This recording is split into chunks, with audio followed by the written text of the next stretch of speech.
In today's video I will talk about what I would want from another Doom game. We know that the end of Ancient Gods Part 2 saw Doomslayer being placed in a coffin similar to the one in Doom 2016. In this video I will lay out for everybody my expectations from a new Doom game. The new Doom game takes place during Doomslayer's original Earth many years later after he has destroyed Devoth. Following the destruction of Khanmaker, Icon of Sin, the Father, and Devoth, an enormous chain of consequences struck through the Hell realms. Deep into the heart of Blood, a realm cage meant for great adversaries of Hellspawn, the mighty Eidolon has been freed. The same Eidolon featured in Hexen 2. Eidolon in this story is actually the Great Serpent, flanked long ago by the Hell Knights. But Eidolon is not alone. He is working alongside Morkalaven, the main antagonist and boss featured in Heretic 2. Together they are trying to create a ritual powerful enough to deplete Doomslayer's original Earth of life force, so they could use it to further their own agendas.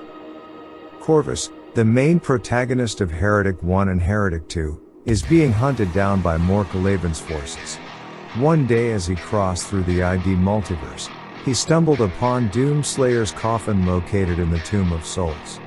Having heard about the tales and legends, Corvus opens the coffin and Doomslayer comes back to life.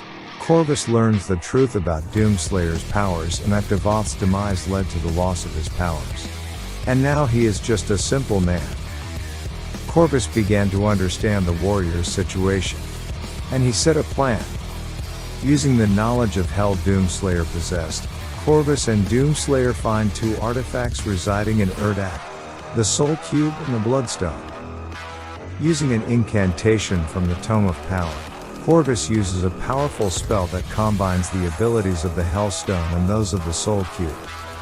The Bloodstone is fused with Doomslayer's own biological heart, whereas the Soul Cube is fused with his combat armor.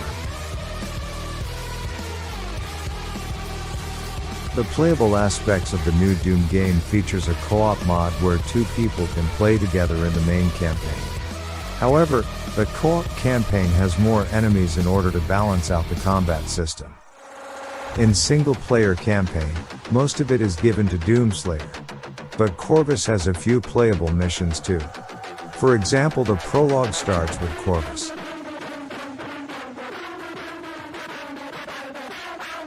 This time around when you put demons in glory kill stance, you aren't limited to just killing them. You can also grab them and throw them at other enemies. The bigger the demon is, the more damage to the other party will do. As Doomslayer, now you have the ability to land kicks on your demonic enemies. Or you can use the Crucible and throw it to the opposite party for a fatal shot. And not only that, but you are also capable of picking up explosive barrels or other solid objects and throw them at your enemies to damage them. Another game mechanic implemented not only in the combat system but also in the environment is that if you press the jump button and hold it enough, you can build your momentum and reach really great lengths of height. Another important feature in this potential Doom game is the ability to affect most of your environment that does not play an important part in the story. You have the ability to destroy the environment around you. You could destroy a tiny barrack and use parts of it to throw them in demons.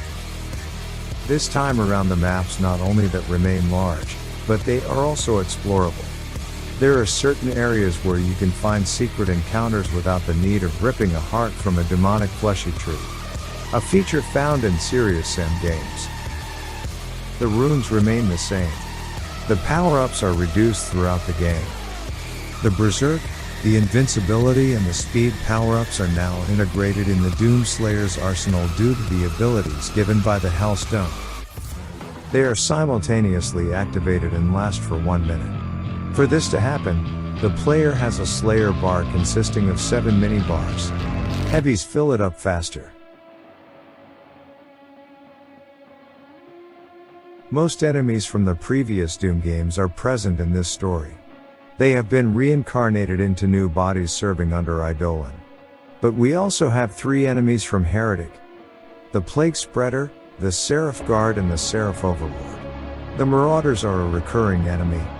There is no Sentinel Hammer anymore. And their shields are not invincible anymore. They don't have dogs either. However, this time around they are more resilient and a lot faster.